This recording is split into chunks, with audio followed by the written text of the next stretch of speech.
ஐயா, உங்கள் பேரை தொடர்ந்து தினம் கேட்டுக்கிட்டு இருக்கிறேன் அப்படின்னார் ஒருத்தர். தொடர்ந்து கேட்குறீங்களே, உங்களுக்கு காது வலிக்கலையா அப்படின்னு கேட்டோம். பேசுகிற உங்களுக்கே வாய் வலிக்கலை அப்படிங்கிறப்போ கேட்குற எங்களுக்கு எப்படி காது வலிக்கும் அப்படின்னார்.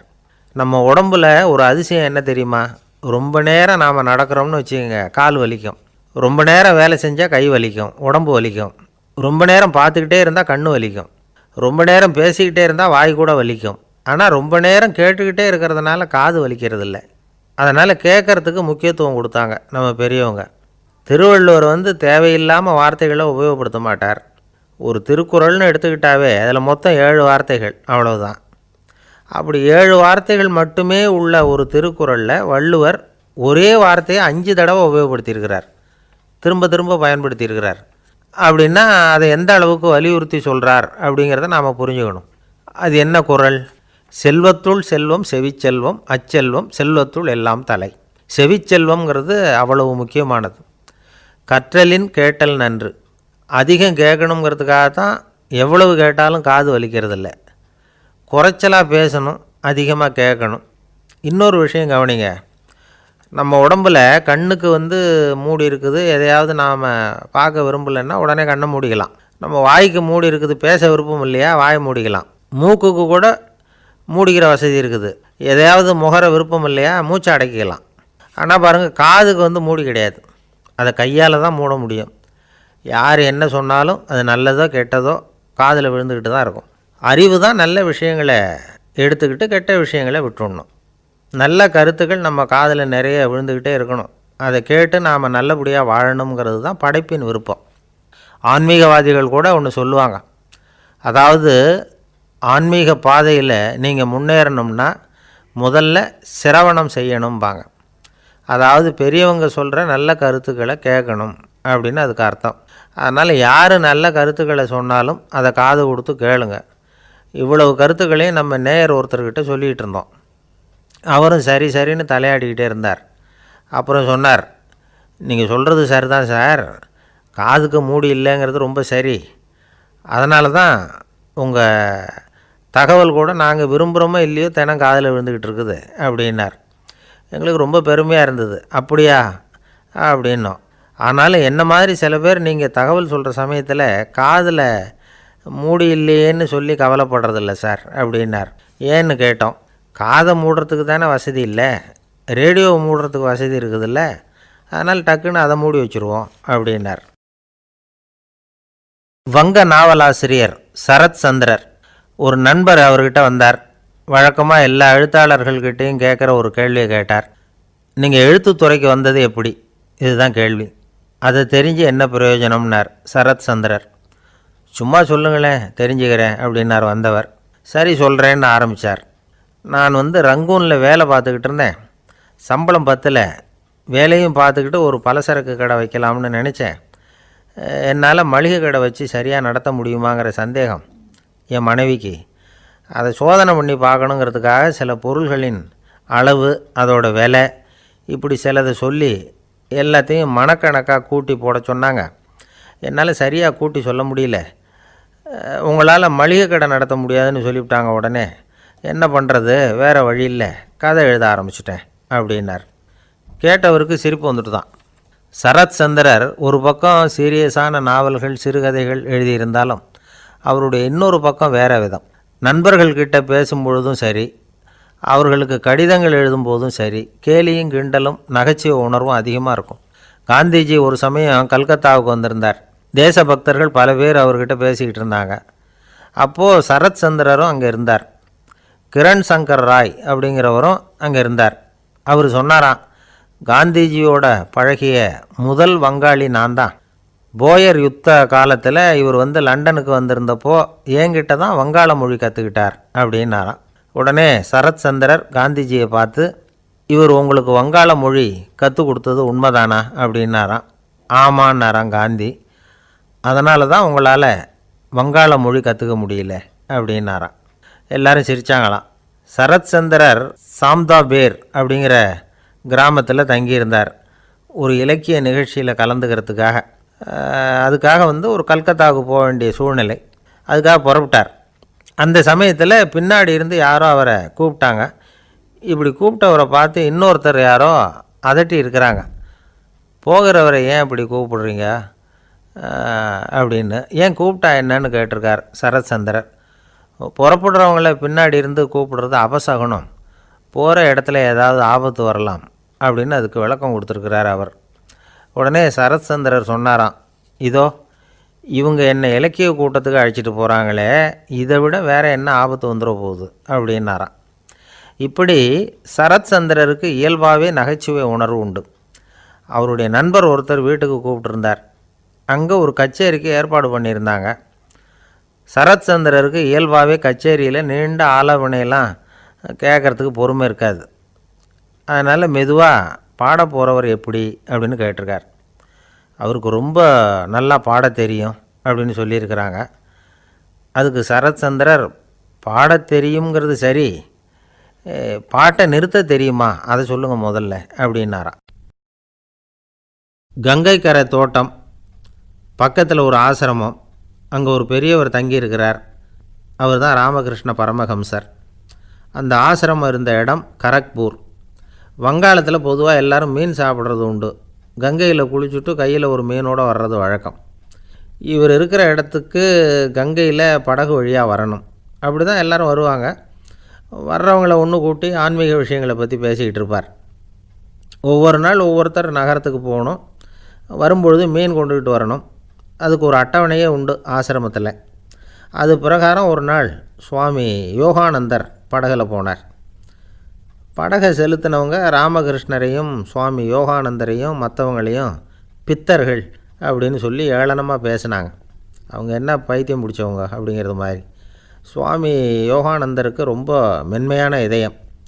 இவங்க இப்படி கண்ணாபின்னான்னு பேசுகிறத பார்த்தா மீனை வாங்கிட்டு திரும்புகிறப்போ என்ன நடக்குமோ அப்படிங்கிற பயம் வேறு வந்துட்டுது அவருக்கு. அவ்வளவு மென்மையானவர். இதை தெரிஞ்சுக்கிட்ட ராமகிருஷ்ணர், யோகானந்தா இங்கே வா அப்படின்னு கூப்பிட்டார். இவர் கண்ணீரை தொடச்சிக்கிட்டே கிட்ட போனார். சொன்னார், ஐயா, படகு ஓட்டுறவங்க உங்களை பற்றி மோசமாக பேசுகிறாங்க. என்ன திட்டினா பரவாயில்ல, ஆனால் உங்களை அவங்க திட்டுறாங்க, அதை என்னால் தாங்கிக்க முடியல அப்படின்னார். இதை கேட்டதும் ராமகிருஷ்ணருக்கு கோபம் வந்துட்டு தான். என்னது, உன்னுடைய குருவை பற்றி அவங்க மோசமாக பேசும்பொழுது நீ சும்மா இருந்தியா, வெளியில் போ அப்படின்னு விட்டார். குரு நிந்தனை செய்கிறப்போ அதை கேட்டுக்கிட்டு சும்மா இருக்கலாமா? குரு நிந்தனையை கேட்டால் பாவம் இல்லையா? என்னை தூற்றும்போது அவங்க பாவம் செய்கிறாங்க, அதை கேட்டுக்கிட்டு நீ சும்மா இருந்தால் நீயும் பாவம் செய்கிற அப்படின்னாராம். அடுத்த நாள் சுவாமி நிரஞ்சனானந்தர் போக வேண்டிய நாள். இவர் படகுல போகும்பொழுதும் அதே மாதிரி நடந்து தான். அவங்க மோசமாக பேச ஆரம்பித்தாங்க, திட்ட ஆரம்பித்தாங்க. அப்படி கேலி பண்ண ஒருத்தனை இவர் என்ன பண்ணார், பலார்னு கன்னத்தில் அரைஞ்சிட்டார். இன்னொருத்தனை கங்கையில் தூக்கி எறியறதுக்கும் தயாராகிட்டார். அதுக்கப்புறம் அவங்க யாரும் வாயை திறக்கலை. மீன் வாங்கிட்டு வர்றப்பவும் படகுல ஒரே அமைதி. அவ்வளவு பயம் அவங்களுக்கு. ராமகிருஷ்ணர் கூப்பிட்டு விசாரித்தார் என்ன நடந்ததுன்னு. இவர் சொன்னார், அவர் யோகானந்தா போகும்பொழுது என்ன நடந்ததோ அப்படியே தான் இப்போவும் நடந்தது. குரு நிந்தனை செய்கிறத கேட்டுக்கிட்டு நான் சும்மா இருப்பேனா?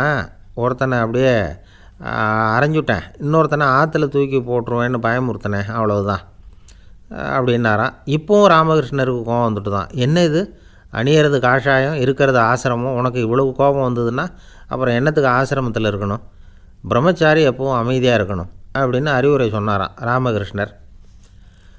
அப்போ இவர் கேட்டாராம், ஏங்க அவருக்கு ஒரு விதமான அறிவுரை சொன்னீங்க, எனக்கு வேறு விதமாக அறிவுரை சொல்கிறீங்க, இதில் எது உண்மை அப்படின்னு கேட்டிருக்கார். இதுக்கு ராமகிருஷ்ணர் சொன்ன பதில் என்னென்னா, அட அசடே, சக்கரத்தில் காற்று அதிகமாக இருந்தால் குறைக்கணும், குறைச்சலாக இருந்தால் கூட்டணும். அவன் சாது, அவனுக்கு அதிக உணர்ச்சி தேவை, உனக்கு படபடப்பு அதிகம், உனக்கு பொறுமை தேவை அப்படின்னாராம். இதில் உள்ள கருத்து என்னென்னா, கல்விங்கிறது எப்படின்னா அதை சூழ்நிலைக்கு தகுந்த மாதிரி கற்பிக்கணும். எல்லாருக்கும் ஒரே மாதிரி கற்பிக்கக்கூடாது.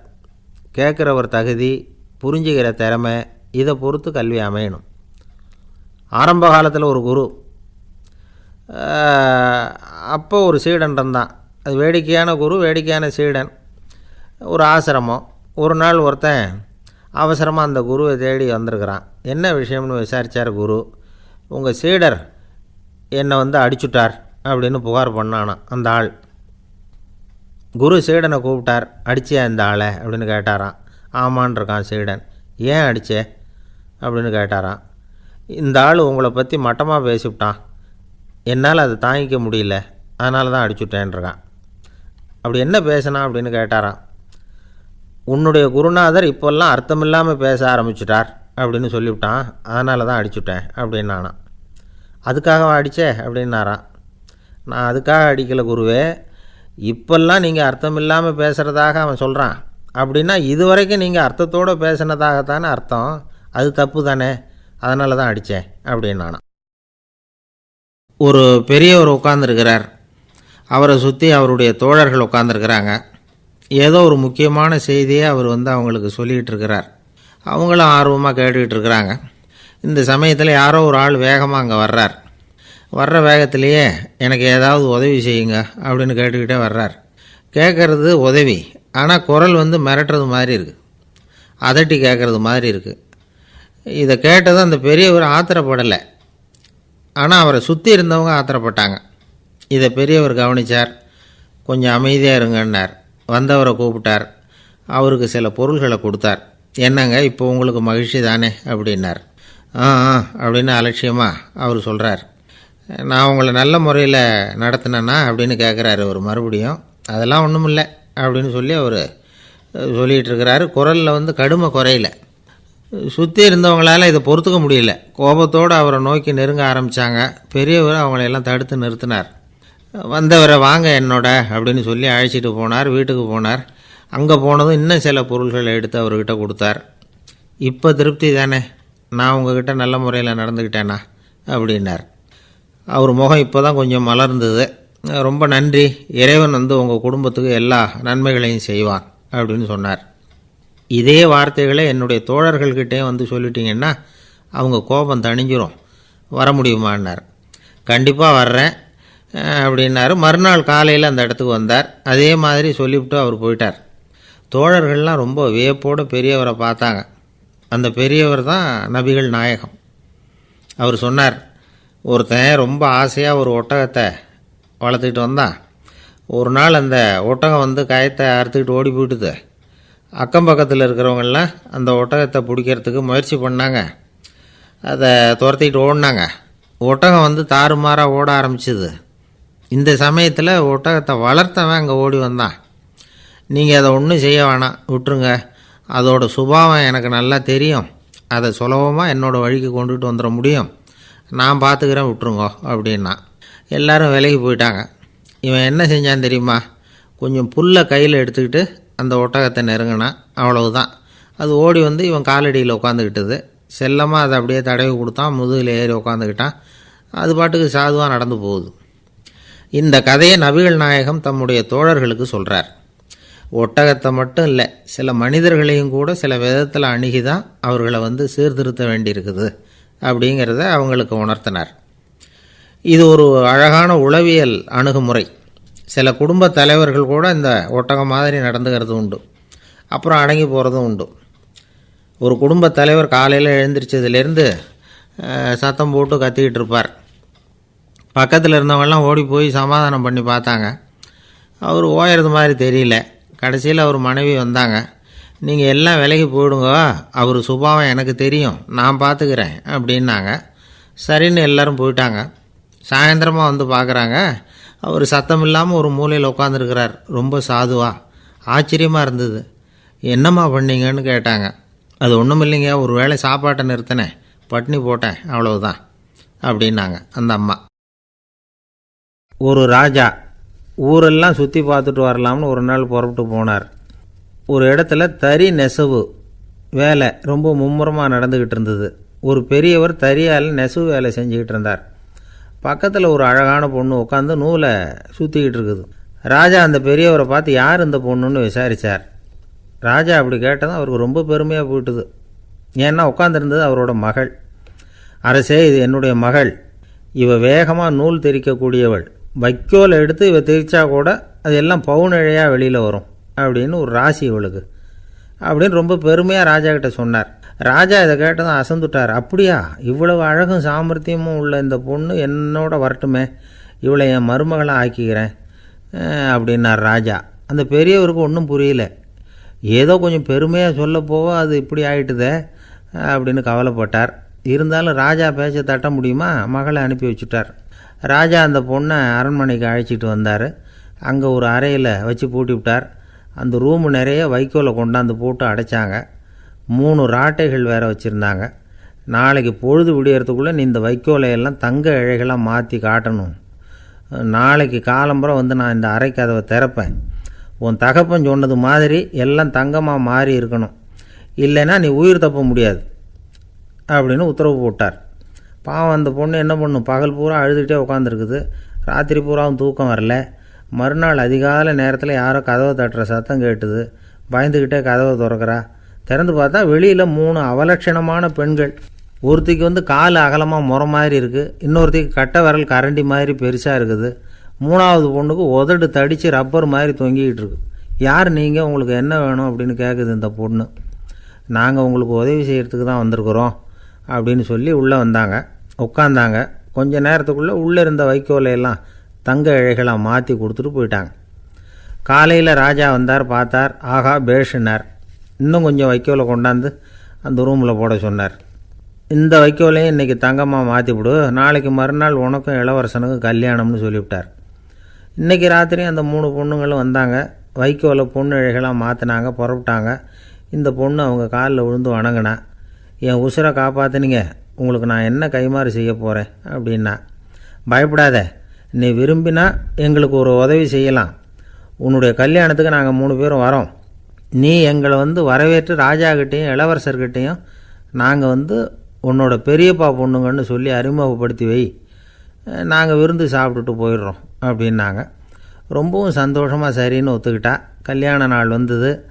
கல்யாணம் ரொம்ப கோலாகலமாக நடந்துக்கிட்டு இருக்கு.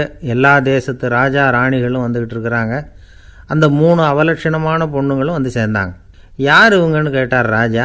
என் பெரியப்பா பொண்ணுங்க அப்படின்னா அந்த பொண்ணு. காலும் உதடும் கட்டை விரலும் ஏன் இப்படி உங்களுக்கு அவலட்சணம் ஆயிட்டுது அப்படின்னு கேட்டார். அதுக்கு அந்த பொண்ணுங்க பதில் சொன்னாங்க. என்ன செய்கிறது, ஓயாமல் வைக்கோலை நூற்று ஒருத்தியோட கட்டை விரல் அப்படி கரண்டி மாதிரி ஆயிட்டுது. நாக்கில் தொட்டு தொட்டு திரிச்சதுனால ஒருத்தியோட உதடு அப்படி ஆயிட்டுது. காலால் கட்டையை அழுத்தி அழுத்தி தறி போட்டதுனால இன்னொருத்தையோட கால் அப்படி ஆயிட்டுது. உங்கள் மருமகளாக வந்திருக்கிற இந்த பொண்ணு அந்த 3ஐயுமே செய்ய தெரிஞ்சவ தான்.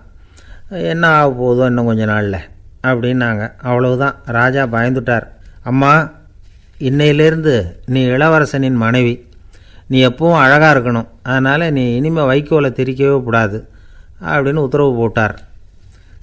அவளை இக்கட்டான சூழ்நிலையிலேருந்து காப்பாற்றின அந்த 3 பொண்ணுங்களும் சந்தோஷமாக திரும்பி போயிட்டாங்களாம். சுவாமி சின்மயானந்தர் இந்த கதையை சொல்லியிருக்கிறார். தன்னலம் மறந்து சுயலாபத்தை வந்து தியாகம் செய்கிறது வைக்கோல்லேருந்து தங்க இழையை நூக்கிறது மாதிரி அப்படிங்கிறார் அவர். அது இருக்கட்டும், இப்போ நம்ம கதைக்கு வருவோம். ஒரு ராஜா தன்னோட மகனுக்கு சுயவரம் நடத்தினார். எல்லா தேசத்திலிருந்தும் ராஜகுமாரர்கள் வந்திருந்தாங்க. ராஜகுமாரியை கல்யாணம் பண்ணிக்கலாம்ங்கிற ஆசையில் சுயம்பர மண்டபத்திலேருந்து எல்லா ராஜகுமாரர்களும் அலறி அடிச்சுக்கிட்டு வெளியில் ஓடி வந்துக்கிட்டு இருக்கிறாங்களாம். ஏன் இப்படி எல்லாரும் மிரண்டு போய் ஓடி வர்றாங்கன்னு கேட்டார் ஒருத்தர். அதுக்கு இன்னொருத்தர் விவரம் சொன்னார். ராஜகுமாரியை இன்றைக்கி தான் அவங்க நேரில் பார்த்தாங்களாம், அதுதான் அப்படி ஓடி வந்துக்கிட்டு இருக்கிறாங்க அப்படின்னார். ஒரு தடவை நாரதர் ஒரு தெரு வழியாக போய்கிட்டு இருந்தார். வழியில் ஒருத்தர் வேத சாஸ்திரம்லாம் படிச்சுக்கிட்டு உட்காந்துருந்தார். அவர் நாரதரை பார்த்து எங்கே போயிட்டுருக்குறீங்கன்னு கேட்டார். கடவுளை பார்த்துட்டு வரலாம்னு போயிட்டுருக்கிறேன் அப்படின்னார் நாரதர். அப்படின்னா அவர்கிட்ட எனக்கு எப்போ முக்தி கிடைக்கும்னு கேட்டுட்டு வாங்களேன் அப்படின்னார் இவர். சரி, கேட்டு வரேன் அப்படின்னு சொல்லிவிட்டு நாரதர் நடந்தார். கொஞ்சம் தூரத்தில் ஒரு மரத்தடியில் ஒரு தொழிலாளி செருப்பு தைச்சிக்கிட்டு உட்காந்துருந்தார். அந்த ஆளும் அதே மாதிரி கேட்டுக்கிட்டார். எனக்கு எப்போ முக்தி கிடைக்கும்னு கடவுள்கிட்ட கேட்டுக்கிட்டு வாங்களேன்னார். அவர்கிட்டையும் சரின்னு சொல்லிவிட்டு நாரதர் நேராக வைகுண்டத்துக்கு வந்து சேர்ந்தார். கடவுளை பார்த்தார். இவங்க 2 பேரும் சொல்லி அனுப்பின விஷயத்தை பற்றி கேட்டார். அதுக்கு கடவுள் சொன்னார், அந்த செருப்பு தைக்கிற தொழிலாளி உடல் நீத்ததும் உடனே என்னை வந்து அடைவான். ஆனால் அந்த சாஸ்திரம் படித்த ஆள் இப்போதைக்கு என்கிட்ட வந்து சேரமாட்டான். அவன் இன்னமும் பல பிறவிகள் எடுத்து அங்கேயே இருக்க வேண்டியிருக்குது. எப்போ இங்கே வந்து சேருவான்னு எனக்கே தெரியாது அப்படின்னார். நாரதருக்கு இதோட ரகசியம் என்னங்கிறது புரியல. எனக்கு ஒன்றும் புரியலையேன்னாரான் கடவுள்கிட்ட. சீக்கிரம் புரிஞ்சுக்குவேன், நீ திரும்பி போகிறப்போ நான் இங்கே வைகுண்டத்தில் என்ன செஞ்சுக்கிட்டு இருக்கேன்னு கேட்டால் ஒரு ஊசியின் துவாரத்தில் ஒரு யானையை கோத்துக்கிட்டு இருக்கிறேன்னு அவங்கக்கிட்ட சொல்லு அப்படின்னார் கடவுள் சிரிச்சுக்கிட்டே. நாரதர் பூமிக்கு திரும்பினார். கடவுளை பார்த்தீங்களா, எப்படி இருக்கார் அப்படின்னு விசாரித்தார் வேத சாஸ்திரம் படித்தவர். ஓ பகவானா, அவர் யானையை ஊசியின் காதில் நுழைச்சிக்கிட்டு இருக்கிறார் பார்த்தேன்னார் நாரதர். ஊசி காதில் யானையா? அது எப்படி முடியும்? நீங்கள் சொல்கிறத நான் நம்ப மாட்டேன்னு விட்டார் அவர். சரி, இந்த ஆளுக்கு இறைவன் பேரில் நம்பிக்கை இல்லை அப்படிங்கிறத நாரதர் புரிஞ்சுக்கிட்டார். அடுத்தபடியாக அந்த தொழிலாளி இருந்த இடத்துக்கு போனார். இறைவனை பார்த்தீங்களான்னு கேட்டார் அவர். பார்த்தேன், ஒரு ஊசி துவாரத்தில் யானையை கோத்துக்கிட்டு இருந்தார் அப்படின்னு சொல்லிவிட்டு நாரதர் அந்த ஆள் முகத்தை கவனித்தார். அந்த தொழிலாளி இதை கேட்டுட்டு கொஞ்சம் கூட ஆச்சரியப்படலை. அவரால் முடியாத காரியம் கூட உண்டானார். என்ன இப்படி சொல்கிற, ஊசியின் துவாரத்தில் யானையை கோக்க முடியும்னு நீ நம்புறியா அப்படின்னு கேட்டார் நாரதர். நிச்சயமாக நம்புகிறேன்னார் அவர். அது எப்படி அப்படின்னு கேட்டார் இவர். இதை பாருங்கள், நான் இந்த ஆலமரத்தடியில் தான் தினமும் உட்காந்துருக்கிறேன். தினமும் இந்த மரத்திலிருந்து எவ்வளவோ பழம் கீழே விழுது. இந்த பழத்தில் இருக்கிற ஒவ்வொரு விதையிலேயும் உள்ள ஒரு ஆலமரம் இருக்குது. ஒரு சின்ன விதைக்குள்ளே ஒரு பெரிய ஆலமரம் இருக்க முடியுங்கிறப்ப ஊசி துவாரத்தில் கடவுள் யானையை நுழைய வச்சாருங்கிறத ஒத்துக்கிறதுல என்ன கஷ்டம் இருக்குது அப்படின்னு ரொம்ப சர்வசாதாரணமாக பதில் சொன்னாராம் அந்த தொழிலாளி. நாரதர் யோசனை பண்ணார். இந்த தொழிலாளி வேத சாஸ்திரங்களையெல்லாம் படிக்கலைன்னா கூட அறிவுபூர்வமாக சிந்தித்து இறைவனை நம்புகிறான். அதனால தான் கடவுள் இந்த ஆளுக்கு சீக்கிரம் முக்தி கிடைக்கும்னு சொன்னார் அப்படிங்கிறத புரிஞ்சுக்கிட்டாராம். இந்த கதையில் வர்ற கடவுள், நாரதர், வைகுண்டம் இதெல்லாம் ஒரு பக்கம் இருக்கட்டும், ஒரு சின்ன விதைக்குள்ளே ஒரு பெரிய ஆலமரம் தூங்கிக்கிட்டு இருக்குது அப்படிங்கிற உண்மை, அந்தரத்தில் 1000 கிரகங்கள் சுற்றிக்கிட்டு இருக்குங்கிற உண்மை, இதெல்லாம் நாம் பார்த்துக்கிட்டு தானே இருக்கிறோம். இந்த உண்மைகள் அதிசயமாக நமக்கு தெரியறதுனால அதை நம்பாமல் இருந்துட முடியாது. இயற்கையை பரிபூர்ணமாக நம்புங்கள், அந்த நம்பிக்கையே நம்ம வாழ்க்கைக்கு ஆதாரம் அப்படிங்கிறத விளக்கிறதுக்காக தான் இந்த கதை. இந்த காலத்தில் நம்ம பிள்ளைங்களுக்கெல்லாம் இது மாதிரி நம்பிக்கை அதிகமாகவே இருக்குது. ஒரு நாள் ஒரு சின்ன பையன்கிட்ட கேட்டேன், ஏன்பா கடவுள் ஒரு பானைக்குள்ளே ஒரு யானையை நுழைய வச்சுட்டாருன்னு சொன்னால் அதை நீ நம்புவியா அப்படின்னு கேட்டோம். நம்புவேன் சார், அது ஒன்றும் பெரிய அதிசயம் இல்லைன்னா. எப்படிறான்னு கேட்டோம். எப்படின்னா அந்த பானை அந்த யானையை விட பெருசாக இருந்திருக்கும், அவ்வளவுதான் அப்படின்னு சொல்கிறான்.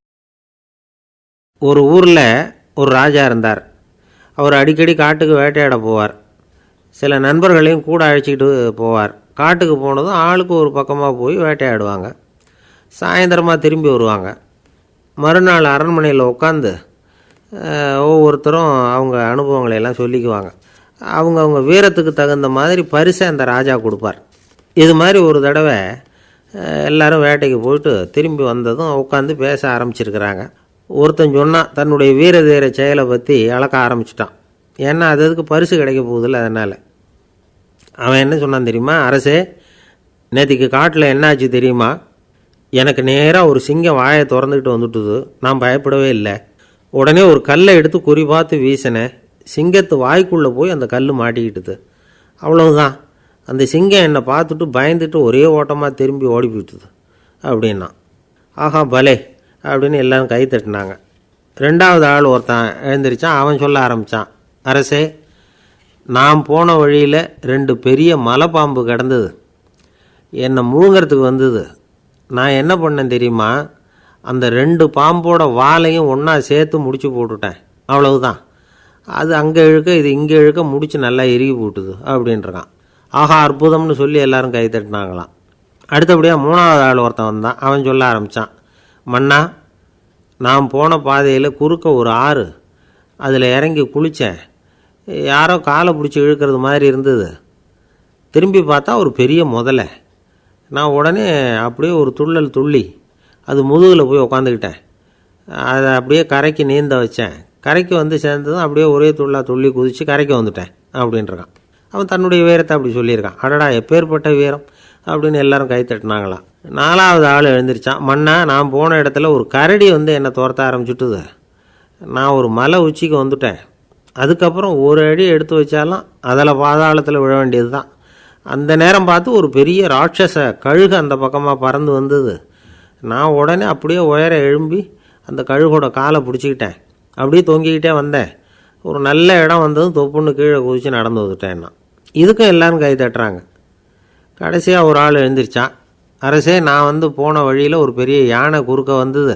பயங்கரமாக சத்தம் போட்டுக்கிட்டே வந்தது. நான் பயந்து ஓடலை. உடனே என்ன பண்ணேன் தெரியுமா?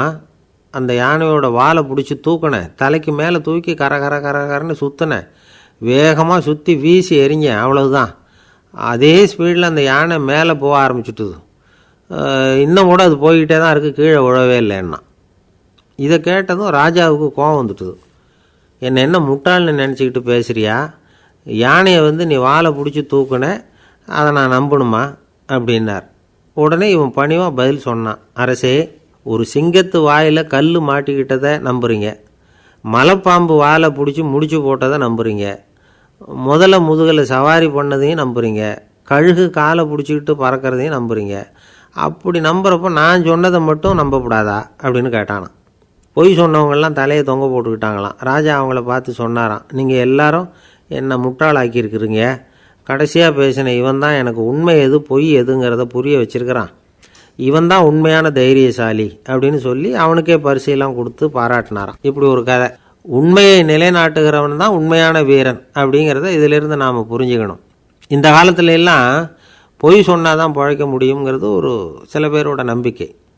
ஒரு அப்பாவுக்கு தன் மகனுக்கு பொய் சொல்ல தெரியலையேங்கிற கவலை. பொய் சொன்னால் தான் இந்த உலகத்தில் பிழைக்கலாம், ஆனால் இவனுக்கு அது தெரியலையே, அதனால் இவனை அழைச்சிட்டு போய் நடுக்கடலில் விட்டுட்டு வந்துடுவோம் அப்படின்னு அழைச்சிட்டு புறப்பட்டான்.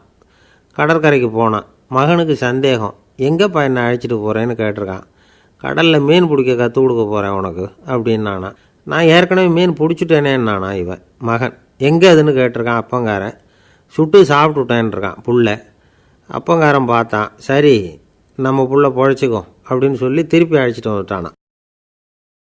ஒரு ஆள் அசையாமல் கிடக்கிறார். அவர் இருக்காரா போயிட்டாராங்கிறத எப்படி முடிவு பண்ணுறோம்? அவர் மூக்குக்கு முன்னாடி புறங்கையை வச்சு பார்க்குறோம், மூச்சு வருதா இல்லையா அப்படிங்கிறத கண்டுபிடிக்கிறதுக்காக. மூச்சுங்கிறது அவ்வளவு முக்கியமான ஒரு விஷயம். சுவாசம் இல்லைன்னா எதுவுமே இல்லை. நம்ம பூமி இருக்க அது கூட சுவாசிக்குதுங்கிறத சோவியத் விஞ்ஞானிகள் கண்டுபிடிச்சிருக்கிறாங்க. பூமிக்கு மேலே இருக்கிற மண் அடுக்கில் காற்றில் உள்ள ஆக்சிஜன் ஆக்சிகரணம் அடையுது அப்படின்னு தான் இதுவரைக்கும் எல்லோரும் நம்பிக்கிட்டு இருந்தாங்க. ஆனால் இப்போ என்ன கண்டுபிடிச்சிருக்கிறாங்கன்னா, அந்த ஆக்சிஜன் பூமிக்குள்ளே 1 கிலோமீட்டர் ஆழம் வரைக்கும் ஊடுருவி போகுதான். பூமிக்குள்ளே 2 பக்கமும் பல கிலோமீட்டர் வரைக்கும் பரவுதான். பூமிக்குள்ளே இருக்கிற நீர்நிலை அடுக்குகள் தான் நுரையீரல் செய்கிற வேலையை செய்யுதான். நம்ம உடம்புல நுரையீரல் இல்லைன்னா ஒன்றும் நடக்காது. ஒரு மரத்தை தலைகீழாக தொங்க போட்டால் எப்படி இருக்கும்? அப்படி யோசிச்சு பாருங்கள். அப்படி தான் இதுவும், நுரையீரலும் அப்படி தான் இருக்கும். வலது பக்கம் ஒன்று, இடது பக்கம் ஒன்று. வலது பக்கம் நுரையீரல் கொஞ்சம் பெருசாக இருக்கும், நுட்பமான நரம்பு குழாய்கள் அதில் இருக்கும். கோடிக்கணக்கான நுண்ணிய குழாய்களை வச்சுக்கிட்டு தான் அது வேலை செய்யுது. 25 கோடி குழாய்கள் இருக்கும். அதை அப்படியே முழுசாக பிரித்து பரப்புனா ஒரு டென்னிஸ் கோர்ட்டில் பாதி பரப்பளவு இருக்குமா.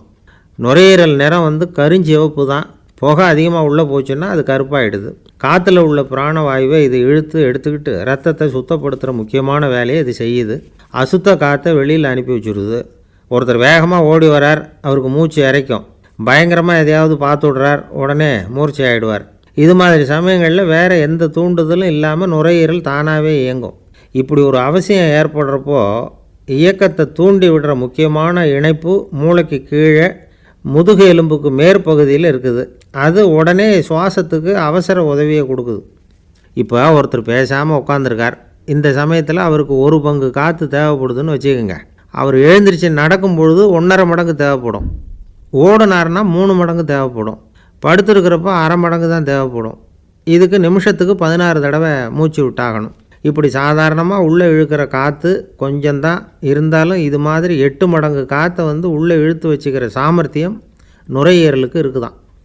தண்ணி, நுண்கிருமிகள், ரசாயன பொருள் இப்படி எது உள்ளே போனாலும் நுரையீரல் சமாளிச்சுக்கும். 30 வருஷமாக விடாத புகை பிடிக்கிறவர் தொடர்ந்து உள்ளே அனுப்பி வைக்கிற புகையை கூட சமாளிக்குதுன்னா பார்த்துங்களேன். உள்ளே போகிற புகை நுட்பமான சுவாச முடிச்சுகளை அழிச்சு விடுது. கறி புகை அது மேலே படிஞ்சு உபயோகம் இல்லாமல் பண்ணிவிடுது. ஆனாலும் தேவைக்கு அதிகமாக 8 மடங்கு கூடுதலாக சுவாச முடிச்சுகள் நம்ம உடம்புக்குள்ளே இருக்கிறதுனால சமாளிக்க முடியுது. சமாளிக்க முடியலன்னா சில சமயம் மூச்சு திணறும். அதை ஒரு எச்சரிக்கையாக எடுத்துக்கிட்டு புகை பிடிக்கிற பழக்கத்தை விட்டுடணும். அதுதான் நல்லது. ஆனால் அப்படி யார் விடுறது? இணை பிரியாத 2 நண்பர்கள் இருந்தாங்களாம். 2 பேரும் விடாமல் சிகரெட்டு குடிக்கிறவங்க. அதில் ஒருத்தன் செத்து போட்டான். இன்னொருத்தன் அதுக்கப்புறம் 2 சிகரெட்டாக குடிக்க ஆரம்பித்தானான். ஏன் இப்படி பண்ணுறேன்னு கேட்டிருக்காங்க. நான் ஒரு சிகரெட்டு தான் குடிக்கிறேன், செத்து போன என்னுடைய ஃப்ரெண்டு இருக்கானே செத்து போனவன், அவனுக்காக இன்னொரு சிகரெட்டு குடிக்கிறேன் அப்படின்னு நானா. இது ரொம்ப ஆபத்து, விட்டுடு அப்படின்னு சொல்லியிருக்காங்க. சரின்னு ஒத்துக்கிட்டான். ஆனால் அதுக்கப்புறமும் ஒரு சிகரெட் வீதமாக குடிச்சிக்கிட்டே இருந்தான். சிகரெட் பழக்கத்தை நீ இன்னும் விடலையான்னு கேட்டாங்களாம். அந்த பழக்கத்தை நான் எப்போவோ விட்டுட்டேன், இப்போ நான் குடிக்கிறது என் ஃப்ரெண்டுக்காக அப்படின்னு நானாம். இவங்கெல்லாம் எப்படி திருந்துறது? என்னை விட யோக்கியம் இந்த உலகத்தில் வேறு யாரும் இல்லை சார் அப்படின்னார் ஒருத்தர். அவரை விட அயோக்கியன் வேறு யாரும் இருக்க முடியாதுங்கிற முடிவுக்கு கேட்டவங்க வந்துட்டாங்களாம். மனுஷனுக்கு இருக்கிற ஒரு மிகப்பெரிய குறையே தன்கிட்ட இருக்கிற குறை அவனுக்கு தெரியாமல் போகிறது தான். ஆனால் அடுத்தவங்ககிட்ட இருக்கிற குறை இவனுக்கு தெளிவாக தெரிஞ்சிடும். ஒரு ஒட்டகம் ஒரு கொக்கை பார்த்து ஒரு கேள்வி கேட்டு தான். என்ன கேள்வி தெரியுமா? உன் கழுத்து ஏன் இப்படி வளைஞ்சி போயிருக்குது அப்படின்னு கேட்டிருக்கு. இதுக்கு உடம்பே வளைச்சல். இது போய் கொக்கை கிண்டல் பண்ணுது. இன்றைக்கி மனித சுபாவமும் கிட்டத்தட்ட இப்படி தான் இருக்குது. இந்த உலகத்தில் குறையில்லாத மனிதர்கள் யாரும் கிடையாது, நாம் உள்பட. அப்படிங்கிறத முதல்ல நாம் நல்லா புரிஞ்சுக்கணும். ஒரு ஊரில் ஒரு விற்பனை நிலையம் இருந்தது. செல்ல பிராணிகளை விற்பனை செய்கிற நிலையம் அது. நாய், கிளி, பூனை இப்படி நிறைய வச்சு விற்பனை பண்ணிகிட்டு இருக்கிறாங்க. நாய்க்குட்டி விற்பனை செய்கிற பகுதியில் ஒரு சிறுவன் நின்றுக்கிட்டு இருந்தான். விற்பனை செய்கிற ஆளுக்கிட்ட விலை கேட்டுக்கிட்டு இருந்தான். அதோ இருக்குதே அந்த நாய்க்குட்டி என்ன விலை அப்படின்னு கேட்டானா. 1000 ரூபா அப்படின்னாரான். சரி அது வேணாம், இது என்ன விலைன்றிருக்கான். 500 ரூபா அப்படின்னாரான். இந்த சின்ன பையன் கையில் வச்சுருந்தது வெறும் 50 ரூபா தான். அதனால் இதை விட குறைச்சலாக கிடைக்குமான்னு பார்த்துருக்கான். அந்த கடையில் ஒரு மூலையில் சரியாக கவனிக்கப்படாமல் ஒரு நாய்க்குட்டி படுத்து கிடந்தது. பாவமாக கத்திக்கிட்டு இருந்தது. அதை பார்த்ததுமே இவனுக்கு அது ரொம்ப பிடிச்சி போச்சு. உடனே அந்த கடைக்காரரை பார்த்து, அதுவும் அந்த மூலையில் படுத்து கிடக்குதே அந்த நாய்க்குட்டி என்ன விலை அப்படின்னு கேட்டிருக்கான். தம்பி, அது ஒரு கால் ஊனம், அதனால் அது உன்னோட குதித்து விளையாடவோ ஓடுறதோ அதால் முடியாத காரியம் அப்படின்ட்டுருக்கார் அவர். அது தெரிஞ்சு தாங்க கேட்குறேன், அதோட விலை என்ன அதை மட்டும் சொல்லுங்களேன் அப்படின்ட்டுருக்கான். தம்பி, இது கால் ஊனம் உள்ள ஒரு நாய். இதை போய் காசு கொடுத்து வாங்கிறதுக்கு யாராவது பிரியப்படுவாங்களா? இதை நான் உனக்கு இலவசமாகவே தர்றேன், எடுத்துகிட்டு போ அப்படின்னாரான். இதை கேட்டதும் அந்த சிறுவனுக்கு கோவம் வந்துட்டு தான். நீங்கள் ஒன்றும் சும்மா கொடுக்க வேணாம், இந்தாங்க 50 ரூபா, இதை வச்சுக்கிட்டு நாய்க்குட்டியை கொடுங்க அப்படின்ட்டுருக்கான். அவருக்கு ஒன்றும் புரியல, ஆச்சரியமாக இருந்தது. சரின்னு பணத்தை வாங்கிட்டு நாய்க்குட்டியை தூக்கி கொடுத்தார். அந்த சிறுவன் அந்த நாய்க்குட்டியை 2 கையாலையும் வாங்கினா, மார்போடு பிரியமாக சேர்த்து அணைச்சிக்கிட்டான். தெருவில் இறங்கி நடக்கிறான். அப்படி நடக்கும்பொழுது தான் பார்க்குறார், கடைக்காரர் ஆச்சரியமாக அவனை பார்க்குறார். அப்போ தான் அவருக்கு ஒரு விஷயம் புரியுது. அந்த சிறுவன் தெருவில் நாய்க்குட்டியை மார்போடு அணைச்சிக்கிட்டு விந்தி விந்தி நடந்து போய்கிட்டு இருக்கிறான். ஆமாம், அவனுக்கும் ஒரு கால் ஊனம். இந்த நாய்க்குட்டியை யாருமே வாங்க மாட்டாங்கன்னு நினச்சிக்கிட்டு இருந்தார். குறையுள்ள அதுக்கும் ஒரு எஜமானன் கிடச்சிட்டான். அதனால் ஊனம் ஒரு குறை இல்லை அப்படிங்கிற உண்மையை அந்த கடைக்காரர் புரிஞ்சுக்கிட்டாரான். நம்மால் ஒருத்தர் கொஞ்சம் வயசானவர், எழுந்திரிச்சு சரியாக நடக்க முடியாது, சாய்வு நாற்காலியிலேயே எப்பவும் உட்காந்துருப்பார். அவர் தனக்கு துணையாக ஒரு நாயை பக்கத்தில் வச்சுருந்தார். அதுவும் ரொம்ப வயசான ஒரு நாய், எழுந்திரிக்கவே சிரமப்படும், நடக்கவும் முடியாது. அவர் பக்கத்துலேயே இதுவும் சோர்ந்து போய் படுத்து கிடக்கும். அந்த பெரியவரை பார்க்க வந்த ஒருத்தர் கேட்டார், ஏங்க, ஒரு சின்ன பையனை உங்களுக்கு துணையாக வச்சுக்கப்படாதா? இந்த நாயை உங்களுக்கு பாதுகாப்பாக வச்சுருக்கிறீங்களே, உங்களுக்கு ஒரு ஆபத்துன்னா இது எப்படி உங்களுக்கு உதவ முடியும் அப்படின்னார். அப்போ அவர் சொன்னாராம், எனக்கு ஒரு ஆபத்துன்னா அந்த சமயத்தில் இந்த நாய் என்னை தனியாக விட்டுட்டு ஓடி போயிடாமல் இருக்கணும்ல, அதுக்காக தான் இதை நான் வச்சுருக்கிறேன் அப்படின்னாராம். நம்மளில் சில பேர் ரொம்ப தைரியமாக இருப்பாங்க. நாம் கூட சொல்கிறது உண்டு, அந்த ஆளுக்கிட்ட வர்றதுக்கு யமன் கூட பயப்படுவான் அப்படின்னு சொல்கிறது உண்டு. தைரியசாலிகளை நெருங்கிறதுக்கு யமன் பயப்படுவான் அப்படின்னு சொல்கிறது உண்மை தான், அது பொய் இல்லை. மன வலிமை இருக்குது பாருங்கள், அது மனுஷனை காப்பாற்றும். இது மருத்துவ ரீதியான உண்மை.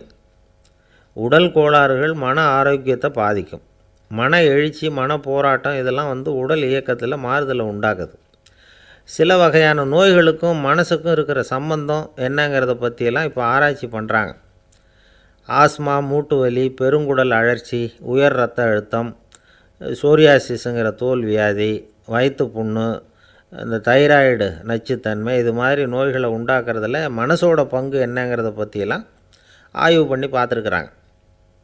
எதுக்கு எடுத்தாலும் சோர்ந்து போகிறது, தோண்டு போகிறது, இப்படிப்பட்ட மனவாகு, அதோட யாரும் நமக்கு உதவ முடியாது அப்படிங்கிற மனோபாவம், கைவிடப்பட்ட மனநிலைமை, இதெல்லாம் நோயோட தீவிரத்தை ரொம்ப அதிகரிக்க செய்யுதான்.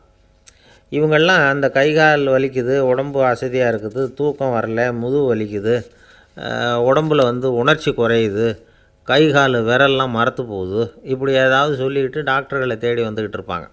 நெஞ்சு வலி யாருக்கு வருது தெரியுமா? பதற்றம், போட்டி மனப்பான்மை, அளவுக்கு அதிகமான வேகம், துடிப்பு, பேராசை, இதுலேயும் கட்டுப்பாடு, நேரம் தவறாமை, அப்புறம் இதெல்லாம் உள்ள மனவாகு உள்ளவங்க இருக்கிறாங்கள்ல, அவங்க பெரும்பாலும் நெஞ்சு வலிக்கு ஆளாயிடுறாங்களாம். ஃப்ரீட்மேன் அப்படிங்கிறவர் நிறைய ஆராய்ச்சியெல்லாம் பண்ணி பார்த்துட்டு இதை உறுதிப்படுத்தியிருக்கிறார். அவர் பண்ணின ஆராய்ச்சியில் என்னெல்லாம் தெரிய வந்தது தெரியுமா? பொறுப்பு அதிகம் உள்ளவங்களுக்கு கண்டிப்பாக ரத்த அழுத்தம் வரும், அதிகமாக இருக்குமா. அதே மாதிரி கண்டிப்பாக இருக்கிறாங்கல்ல, அவங்களுக்கும் ரத்த அழுத்தம் அதிகரிக்குமா. ரத்த அழுத்தம் தனக்கு அதிகமாக இருக்குங்கிறத தெரிஞ்சுக்கிட்டவங்க தலைவலி, மயக்கம், இந்த தலை சுத்தல், அசதி, இது மாதிரியான உணர்வுகளை அவங்களுக்கு வந்துடும், அது மாதிரி உணர்வு. ஆனால் உண்மை என்ன தெரியுமா? இதெல்லாம் ரத்த அழுத்தத்தினால இல்லை, ரத்த அழுத்தம் கட்டுப்பாட்டுக்குள்ளே இருந்தால் கூட இவங்க இப்படி நினைக்கிறாங்களாம். இதுக்கு காரணம் மனசு தான் அப்படிங்கிறார் அவர். சில பேர் எப்படி தெரியுமா? ஒருத்தர் மாரடைப்பால் இறந்து போனார் அப்படின்னு கேள்விப்பட்டால் போதும், இறந்து போகிறதுக்கு காரணம் இதயம்தான் அப்படிங்கிற பீதியால், இதய தளர்ச்சி அப்படிங்கிற மனநோயால் பாதிக்கப்படுறார். இவங்கெல்லாம் அடிக்கடி தங்களுடைய இதய பகுதியை தொட்டு பார்த்துக்குவாங்க, நாடியை பிடிச்சி பார்த்துக்குவாங்க, அடிக்கடி மூச்சை உள்ளுக்கு இழுத்து வெளியில் விட்டு வலி வருதா அப்படின்னு பார்த்துக்கிட்டு இருப்பாங்க. வேறு எங்கேயாவது வலிச்சா கூட நெஞ்சை வலிக்குதா அப்படின்னு பார்ப்பாங்க. நெஞ்சு வலிக்குதுன்னு கூட சில பேர் சொல்ல ஆரம்பிச்சிருவாங்க. ஆஸ்மாவுக்கும் மனசுக்கும் சம்பந்தம் உண்டு. தீர்வு காண முடியாத மன போராட்டங்கள் எல்லாத்துக்கும் அடுத்தவங்களையே சார்ந்து இருக்கிற மனநிலை, இதெல்லாம் ஆஸ்மாவினுடைய தீவிரத்தை அதிகப்படுத்திடும். பயம், இது எப்படின்னா என்ன நடக்குமோங்கிற பதற்ற நிலை, அப்புறம் இந்த பயம், இதெல்லாம் சுவாசித்தலை அதிகரிக்க செய்யுது இல்லையா. இதனால் இரத்தத்தின் காரத்தன்மை அதிகமாகி நோயின் தீவிரமும் அதிகமாகுது. மன போராட்டம், மனக்கவலை, மன இறுக்கம், இதெல்லாம் தோல் வியாதியை தூண்டி விடுதான். இது மாதிரி இன்னும் எவ்வளவோ இருக்குது. அதனால் இன்றைக்கி நமக்கு தேவை என்னென்னா மன வலிமை, மலர்ந்த முகம், இது ரெண்டும் இருந்துட்டுதுன்னா பலவிதமான நோய்கள் நம்மக்கிட்ட நெருங்கி வராது.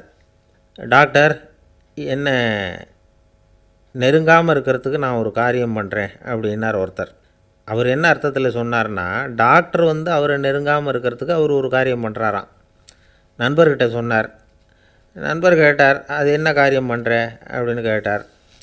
தினம் ஒரு ஆப்பிள் பழம் சாப்பிட்றேன்னார் அவர்.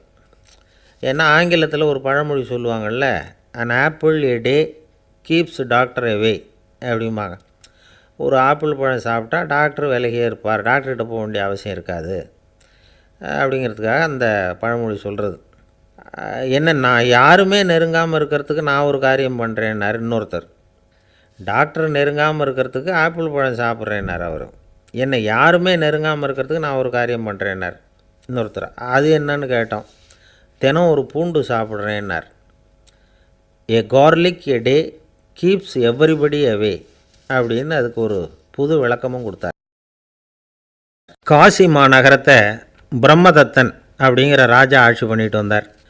அவர் ஒவ்வொரு வருஷமும் ஒரு திருவிழா நடத்துறது வழக்கம். எல்லா தேசத்திலிருந்தும் எல்லா வகையான ஜனங்களும் அதில் கலந்துக்குவாங்க. ஒரு சமயம் அது மாதிரி விழா நடந்துக்கிட்டு இருந்தது. வைகுண்டத்திலேருந்து, தேவலோகத்திலேருந்து நிறைய தேவகுமாரர்கள்லாம் காசி நகருக்கு அப்போது வந்திருந்தாங்க. அதில் முக்கியமாக ஒரு 4 தேவகுமாரர்கள், அந்த 4 பேரையும் சுற்றி ஏகப்பட்ட கூட்டம். அப்படி என்ன விசேஷம் அவங்கக்கிட்ட அப்படின்னா, மற்றவங்கள விட அவங்க முகம் அழகாக இருந்ததா அப்படி பார்த்தா அப்படியும் இல்லை. அவங்க அணிஞ்சிருந்த மலர் மாலைகள் தான் அதுக்கு காரணமாக. அந்த மலர்கள்லேருந்து அப்படி ஒரு அபூர்வமான நறுமணம், இதுக்கு முன்னாடி இப்படி ஒரு நறுமணத்தை அந்த ஊர் ஜனங்க அனுபவிச்சதே இல்லை. அதுதான் அந்த 4 பேரையும் சுற்றி கூட்டம். எல்லோரும் கேள்வி கேட்க ஆரம்பித்தாங்க. உடனே அந்த 4 தேவகுமாரர்களும் எல்லாருக்கும் தெரியும்படியாக வானத்தில் எழும்பி கொஞ்சம் உயரமாக நின்றுக்கிட்டாங்க. கீழே நின்றுக்கிட்டு இருந்த அரசன்லேருந்து ஆண்டி வரைக்கும் ஒருத்தர் பாக்கி இல்லாமல் ஒரே குரலில் எல்லாரும் அவங்கள பார்த்து, எங்களுக்கும் இது மாதிரி மாலையை போட்டுக்கணும்னு ஆசையாக இருக்குது, அதுக்கு நீங்கள் தான் அருள் பண்ணணும் அப்படின்னு கேட்டுக்கிட்டாங்க. மாலை போட்டுக்கிறதுனா எல்லாருக்கும் ஆசையாக தானே இருக்கும்.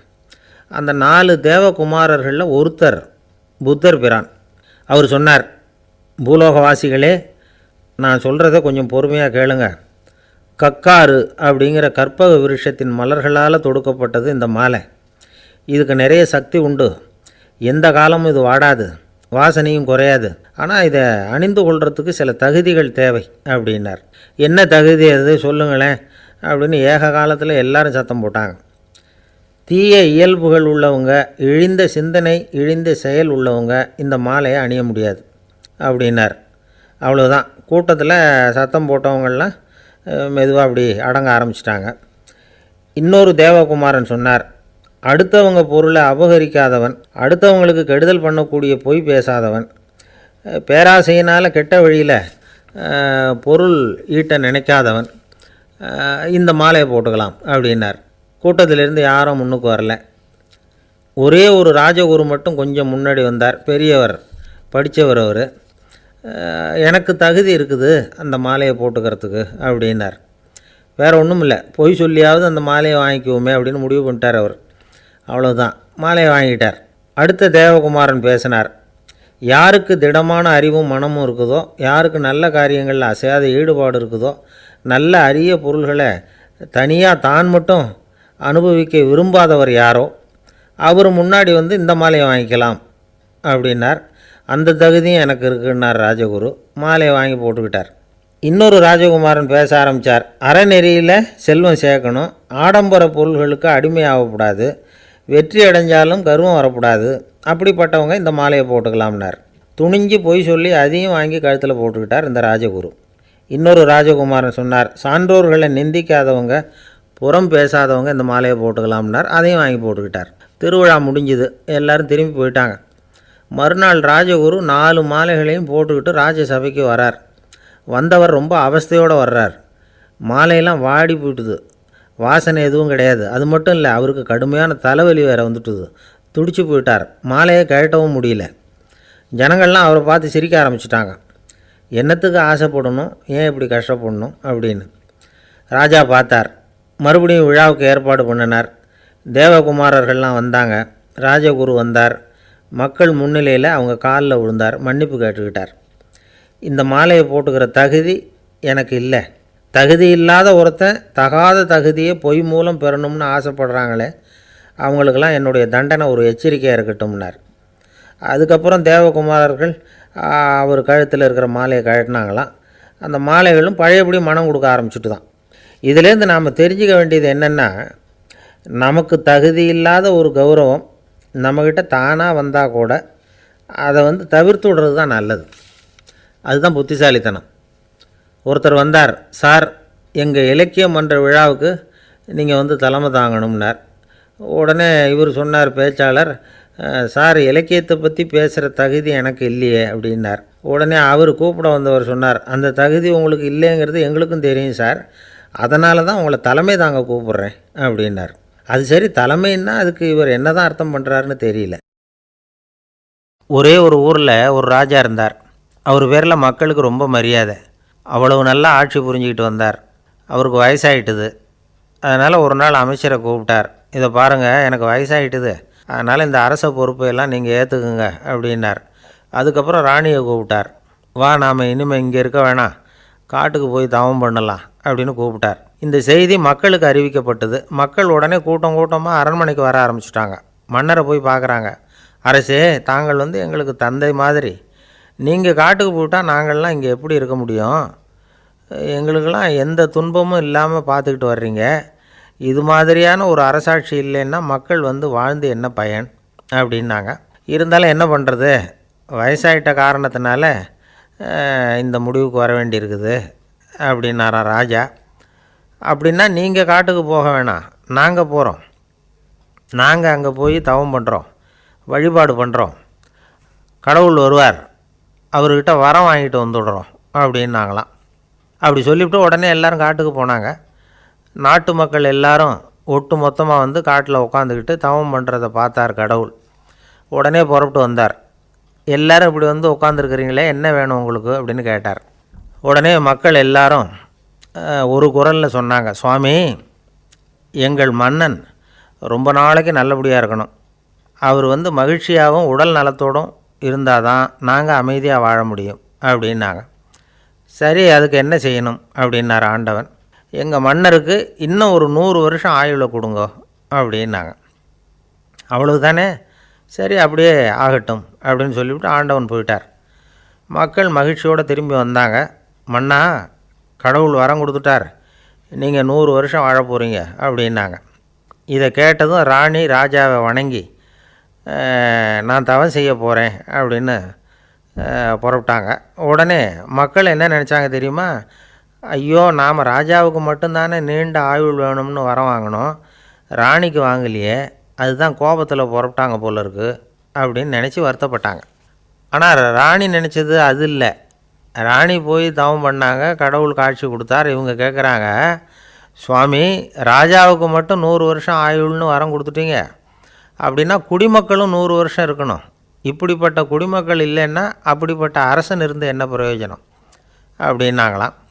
ஆண்டவன் பார்த்தார், சரி அவங்களும் 100 வருஷம் வாழ்வாங்க, அது மட்டும் இல்லை நீயும் 100 ஆண்டு காலம் வாழ வரமளிக்கிறேன் அப்படின்னு சொல்லிவிட்டு மறைஞ்சிட்டார். இதில் ஆண்டவன் வர்றதும் மறையிறதும் முக்கியம் இல்லை. இதில் கவனிக்க வேண்டியது ஆள்கிறவனின் விசால மனம், குடிமக்களின் விசால மனம், ஆள்கிறவன் மனைவியினுடைய விசால மனம். இப்படி ஒரு நாடு இருந்துட்டுதுன்னா எப்படி இருக்கும் வாழ்க்கை நினச்சி பாருங்கள். அதனால தான் பெரியவங்கள்லாம் சொல்கிறாங்க, இதய வாசல் திறந்தே இருக்கணும், இதயத்தின் கதவுகளை மூடாதீங்க அப்படின்னு சொல்லுவாங்க. என்கிட்ட ஒருத்தர் சொன்னார், என்னுடைய இதய வாசல் எப்பவும் திறந்தே தான் இருக்குதுன்னார். எதனால் அப்படி சொல்கிறீங்க அப்படின்னு கேட்டோம். டாக்டரே சொல்லிவிட்டார், என்னுடைய இதயத்தில் ஒரு ஓட்டை இருக்குது அப்படின்னு, வால்வு சரியில்லையா அப்படிங்கிறார். அளவுக்கு மிஞ்சினால் அமிர்தமும் நஞ்சு அப்படின்னு சொல்லுவாங்க. அது உண்மைதான். ஒருத்தருக்கு அளவுக்கு மீறிய புகழ் வந்துட்டுதுன்னு வச்சுங்க, அது கூட ஆபத்தாக போயிடுறது உண்டு. பழங்காலத்துல எல்லாம் கிரேக்க தேசத்தில் ஒரு பழக்கம் உண்டாம். அதாவது யாராவது ஒருத்தரை நாடு கடத்தணும்னா அதுக்கு ஒரு வழி உண்டு. அதாவது ஒருத்தரை நாடு கடத்தணும்னு மக்கள் விரும்புகிறாங்கன்னு வச்சுங்களேன், அவர் பேரை ஒரு மண்பாண்ட ஓட்டுச்சில்லில் எழுதி அதை ஒரு குறிப்பிட்ட பொது இடத்துல போட்டுற வேண்டியது, அவ்வளவுதான். இது மாதிரி பல பேர் போட்டுக்கிட்டே இருப்பாங்க, எல்லாம் அப்படியே குவிஞ்சு போயிடும். அந்த ஓட்டாஞ்சில்லு குவியலில் யாருடைய பேர் அதிகமாக இருக்குதோ அந்த நபரை ஒரு 10 ஆண்டுகள் நாடு கடத்தி விடுவாங்க. இது அந்த ஊர் வழக்கமாக. ஒரு நாள் அந்த குவியலுக்கு பக்கத்தில் ஒரு ஆள் நின்றுக்கிட்டு இருக்கிறான். அவன் கையில் ஒரு ஓட்டாஞ்சில்லு வச்சுருக்கிறான். அதில் யாரோட பேரையோ எழுதணும், எழுதி அந்த இடத்துல போடணுங்கிறது அவன் ஆசை. ஆனால் அவன் படிக்காதவன், அதனால் எழுத தெரியல. யாராவது அந்த வழியாக வர்றாங்களான்னு பார்த்துக்கிட்டே நின்றுக்கிட்டு இருந்தான். ஒரு பெரியவர் வந்துக்கிட்டு இருந்தார். அவர்கிட்ட ஓடினான், கையில் இருந்த மண்பாண்ட சில்லை கொடுத்தான். ஐயா, இதில் ஒரு பேர் எழுதி கொடுங்களேன்னா. அந்த பெரியவர் அதை வாங்கி கையில் வச்சுக்கிட்டு, என்ன பேர் எழுதணும் சொல்லு அப்படின்னா. இவன் சொன்னான், அரிஸ்டைடிஸ் அப்படின்னு எழுதுங்க அப்படின்னா. இதை கேட்டதும் அந்த பெரியவருக்கு அதிர்ச்சி. ஏன்னா அவர் தான் அரிஸ்டைடிஸ், தத்துவ மேதை அரிஸ்டைடிஸ் அவர். இருந்தாலும் நான் தான் அதுங்கிறத காட்டிக்காமல் அந்த ஆளுக்கிட்ட கேட்டார். அது சரிப்பா, அரிஸ்டைடிஸுங்கிற பேரை எழுத சொல்கிற, அவர் உனக்கு என்ன கெடுதல் பண்ணார், அவர் பேரை இதில் எழுத சொல்கிறியே அப்படின்னு கேட்டிருக்கார். அதுக்கு இவன் சொன்னானா, அவர் எனக்கு எந்த கெடுதலும் பண்ணலை, அவரை நான் பார்த்தது கூட இல்லை அப்படின்ட்டுருக்கான். அப்புறம் எதுக்காக அவரை நாடு கடத்தணும்னு நீ ஆசைப்படுற அப்படின்னு கேட்டிருக்கார். இப்போ அந்த ஆள் சொல்கிறான், அரிஸ்டைடஸை பற்றி எல்லாரும் பேசுகிறாங்க, அவர் ரொம்ப நல்லவர், அவர் ஒரு பெரிய அறிவாளிங்கிறாங்க, அவர் ஒரு பெரிய வள்ளல், பேரறிஞர், இப்படி எல்லாரும் சொல்கிறத கேட்டு கேட்டு எனக்கு ரொம்ப அலுத்து போயிட்டுது, அதனால தான் வெறுப்பாயிட்டேன் அப்படின்னு நானும். இதிலேருந்து என்ன தெரியுது? நாம் நல்லவனாக இருக்கிறதுல ஒன்றும் இடைஞ்சல் இல்லை. ஆனால் நம்மளை நல்லவன் எல்லாரும் சொல்ல ஆரம்பிச்சிட்டாங்கன்னு வச்சுக்கோங்க, அப்போ இடைஞ்சல் ஆரம்பம்னு அர்த்தம். எதுவுமே அளவுக்கு மிஞ்சி போகாமல் பார்த்துக்க வேண்டியது ரொம்ப அவசியம். அளவுக்கு அதிகமாக ஆசைப்படாதவங்களில் ஆப்ரஹாம் லிங்கனும் ஒருத்தரான். அவர் ஒரு தடவை தன்னுடைய நண்பர்கள்கிட்ட பேசிக்கிட்டு இருந்தாராம். ஒருத்தர் கேட்டிருக்கார், ஒரு மனுஷனுக்கு கால்கள் எவ்வளோ உயரம் இருக்கணும் அப்படின்னு கேட்டாராம். இதுக்கு ஆப்ரஹாம் லிங்கன் சொன்னாராம், அது என்ன, இடுப்புலேருந்து தரையை தொடுற அளவுக்கு உயரம் இருந்தால் போதும் அப்படின்னாராம். ஒரு ஜென் துறவி, அவருக்கு ரொம்ப வயசாகிட்டுது, கடைசி காலம். நண்பர்களெல்லாம் கூப்பிட்டார். நண்பர்களே, நான் வித்தியாசமான முறையில் சாகணும்னு ஆசைப்படுறேன், அதுக்கு ஏதாவது யோசனை சொல்லுங்களேன் அப்படின்னு கேட்டாராம். நண்பர்கள் சிரித்தாங்க. என்ன பேச்சு பேசுகிறீங்க, சாவறதுங்கிறது என்ன விளையாட்டு கத்தனமான காரியமா அப்படின்னு கேட்டிருக்காங்க. அந்த துறவி கொஞ்ச நேரம் யோசனை பண்ணார். அப்புறம் கேட்டாராம், இது வரைக்கும் யாராவது நடந்துக்கிட்டே இறந்துருக்குறாங்களா அப்படின்னாராம். எல்லாரும் இல்லைன்னாங்களாம். ஒருத்தர் மட்டும் சொல்லியிருக்கார், அப்படியும் ஒருத்தர் இறந்துருக்கிறதாக ஒரு கதையில் படிச்சிருக்கிறேன், ஒரு ஞானியால் தான் அப்படியெல்லாம் செய்ய முடியும் அப்படின்னு அவர் சொன்னாராம். சரி, அப்படின்னா அந்த முறை நமக்கு வேணாம், நின்றுக்கிட்டே யாராவது உயிரை விட்டுருக்காங்களா அப்படின்னு விசாரித்தாராம். அப்படியும் ஒருத்தர் இறந்துருக்கிறார் அப்படின்னாங்களாம். மறுபடியும் அந்த துறவி யோசனை பண்ணியிருக்கிறார், ஏதாவது வித்தியாசமான முறையில் நாம் போகணும் அப்படிங்கிறது அவருடைய விருப்பம். மனிதன் எப்படி வாழ்கிறானோ அப்படி இறப்பது தான் நல்லது.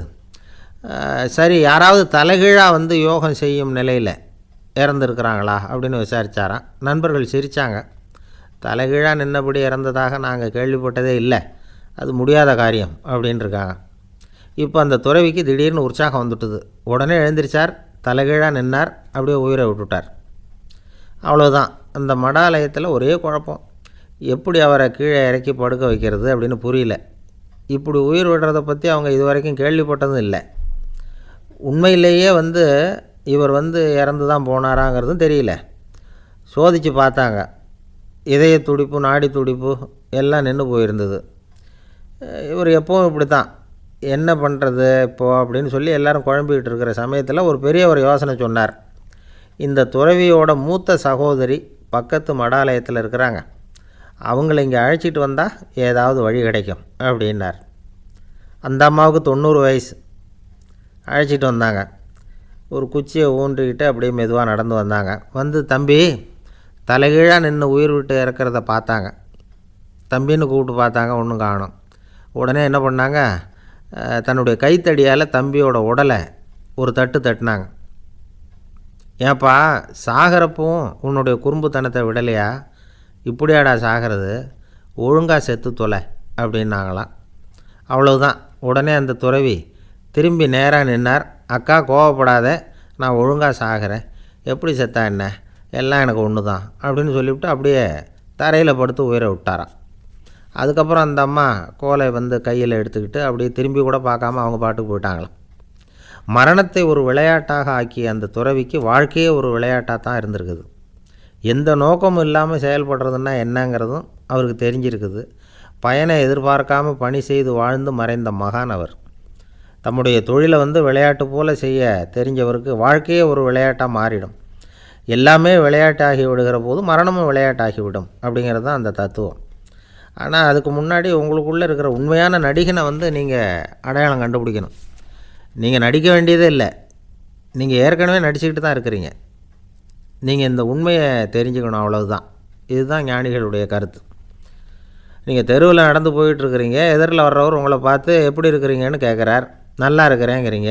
உண்மையிலேயே நாம் நல்லா இருக்க மாட்டோம், ஏதாவது உடம்புல கோளாறு இருக்கும். ஆனால் அப்படி சொல்லுவோம், நல்லா இருக்கிறேன் அப்படின்னு. அது நடிப்பு தானே. உங்களை சந்தித்ததில் ரொம்ப மகிழ்ச்சி அப்படின்னு சொல்கிறோம். உடனே கொஞ்சம் நிதானமாக யோசித்து பாருங்கள், உண்மையிலேயே உங்கள் மனசு மகிழ்ச்சி அடைஞ்சுட்டுதா? அது நடிப்பு தானே. வாழ்க்கையை சரியாக புரிஞ்சுக்கிட்டால் எல்லாமே நடிப்புங்கிறது புரியும். கல்யாண பத்திரிக்கை அனுப்பியிருந்தேனே, ஏன்டா வரலன்னு கேட்டான் ஒருத்தன். வந்திருந்தேனே அப்படின்னானா இவன். டேய், ஏன்டா போய் சொல்கிற, நான் பத்திரிக்கையே உனக்கு அனுப்பலையே அப்படின்ட்டுருக்கான் அவன். அதுக்கு இவன் சொன்னானா, பத்திரிக்கை அனுப்புனேன்னு நீ போய் சொல்கிறப்போ கல்யாணத்துக்கு வந்தேன்னு நான் போய் சொல்லக்கூடாதா அப்படின்னானா. ஒரு பெரிய பியானோ கலைஞர் வியன்னாவில் இருந்தார். ரொம்ப புகழ்பெற்ற இசை கலைஞர் அவர். இங்கிலாந்து மகாராணி விக்டோரியா அவருடைய சங்கீதத்தை கேட்கணும்னு ஆசைப்பட்டாங்க. அவரை அரண்மனைக்கு கூப்பிட்டாங்களாம். பியானோ வாசிக்க சொல்லி கேட்டாங்களாம். இவரும் ரொம்ப பிரமாதமாக வாய்ச்சி காட்டியிருக்கார். உடனே பாராட்டி பரிசுகள்லாம் கொடுத்து அனுப்புனாங்களாம். அந்த இசையை கேட்குறதுல அரசிக்கு ரொம்பவும் ஆர்வம் உண்டு. அதனால் அதுக்கப்புறமும் அந்த கலைஞர் அடிக்கடி அரண்மனைக்கு வர வேண்டிய அவசியம் ஏற்பட்டது. ஏன்னா அரசி கூப்பிட ஆரம்பித்தாங்க. இவர் போகணும், அங்கே இசை நிகழ்ச்சி நடத்தணும். இவர் அங்கே பாடி வாசிக்கிறது உண்டு. ஒரு தடவை மகாராணி அவரை பார்த்து, உங்கள் நாட்டு தேசிய கீதம் பாடுங்களேன் அப்படின்னு கேட்டாங்களாம். உடனே அவர் தன்னுடைய நாடான ஆஸ்திரியாவின் தேசிய கீதத்தை பாடியிருக்கிறார். அவர் பாட ஆரம்பித்த உடனே மகாராணி எழுந்திரிச்சு நின்னாங்களாம். அதுக்கு மரியாதை செலுத்துகிற நோக்கத்தோடு பாட்டு முடிகிற வரைக்கும் அப்படியே நின்றுக்கிட்டு இருந்தாங்களாம்.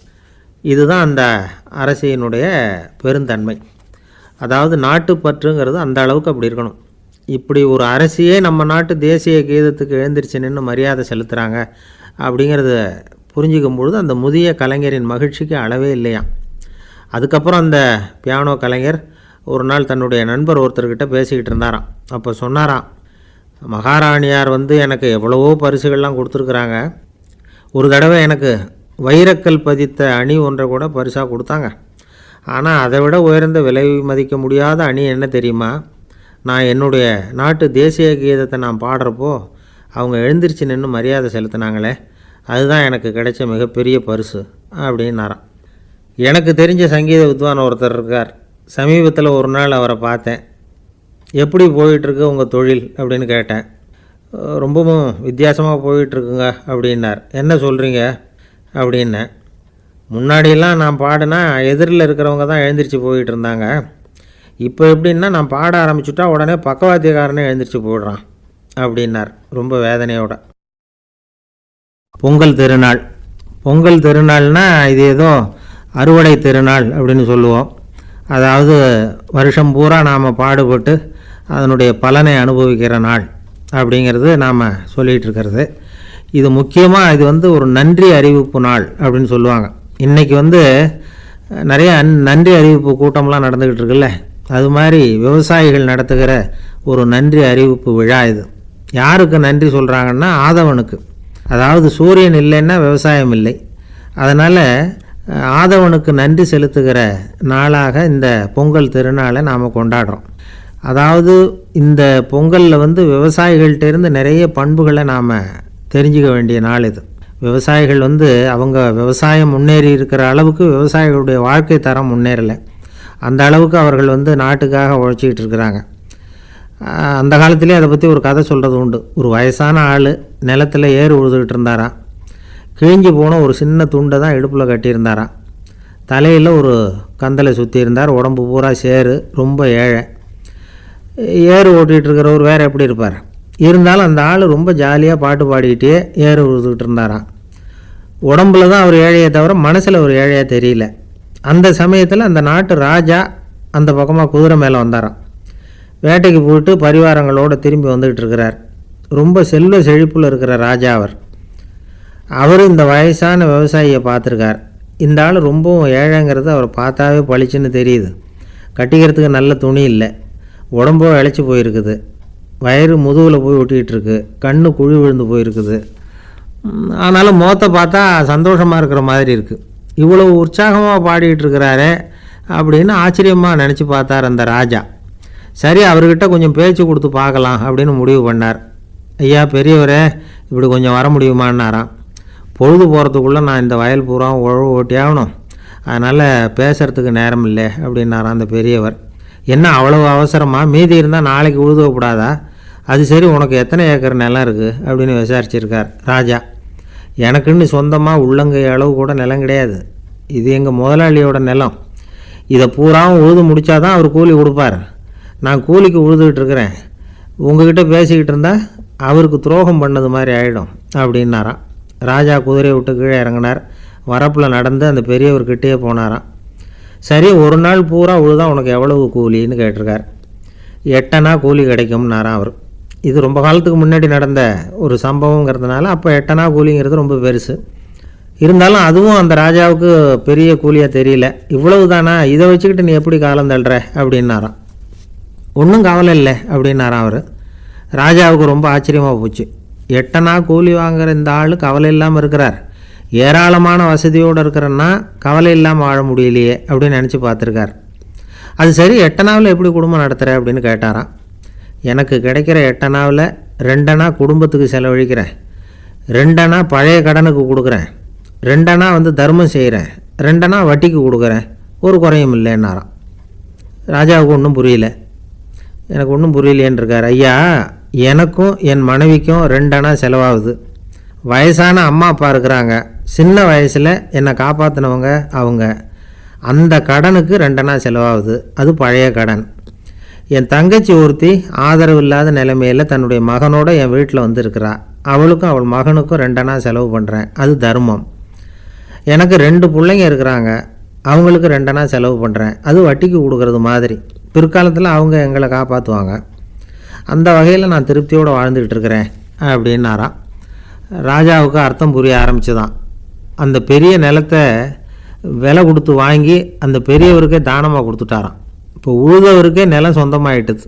அன்னையிலேருந்து அரசனுக்கும் ஆறுதல் கிடைச்சிதான். இப்படி ஒரு கதை சொல்லுவாங்க. 8 அணா வருமானத்தை வச்சுக்கிட்டு எப்படி காலத்தை தள்ளுறதுன்னு சொல்கிறதுக்காக இந்த கதையை சொல்கிறதாக யாரும் தப்பாக நினச்சிக்கக்கூடாது. கிடைக்கிறத எப்படி பங்கு போடுறார், எப்படி திருப்தியாக வாழறார் அப்படிங்கிறது தான் முக்கியம். அது மாதிரி இன்றைக்கு இந்த பொங்கல் திருநாளில் உழவர்கள் மனசு மகிழ்ச்சியாக இருந்ததுன்னா அது எல்லாரும் மகிழ்ச்சியாக இருக்கிறது மாதிரி அர்த்தம். அதனால் அவர்கள்ட்டேருந்து நாம் பாடம் கற்றுக்கணும். சில உழவர்கள் தங்கள் நிலத்தில் விளையிறத தாங்கள் சாப்பிட மாட்டாங்க. அடுத்தவங்கள்ட்ட விற்றுட்டு சந்தையில் போய் வேறு அரிசி வாங்கிட்டு வந்து தான் இவங்க சாப்பிடுவாங்க. அப்படிப்பட்ட விவசாயிகள்லாம் இது உண்டு. பங்கிடுகிற பண்பை உழவர்கள்ட்டேருந்து கற்றுக்கொள்ளுங்கள் அப்படிம்பாங்க. ஒரு ஆள் நிம்மதியாக மகிழ்ச்சியாக இருந்தானா, உங்கள் நிம்மதிக்கும் மகிழ்ச்சிக்கும் என்ன காரணம்னு கேட்டிருக்கார் இன்னொருத்தர். என்கிட்ட இருந்தது பூராவையும் என் பிள்ளைங்களுக்கு சமமாக பங்கு போட்டு கொடுத்துட்டேன், எனக்குன்னு எதுவுமே வச்சுக்கல, அதுதான் நிம்மதிக்கு காரணம்ன்றிருக்கான். உங்ககிட்ட இருந்தது எவ்வளவு இருந்தது அப்படின்னு கேட்டிருக்காரு அவர். மொத்தமாக ஒரு 50,000 ரூபா இருக்கும் அப்படின்னு இருக்கான். அவ்வளவும் பணமாகவே இருந்ததா அப்படின்னு கேட்டிருக்காங்க அவங்க. இல்லைங்க, அவ்வளவும் கடன், அதை தான் பிரித்து கொடுத்துருக்கேன் பிள்ளைங்கக்கிட்ட அப்படின்னு நானா அவன்.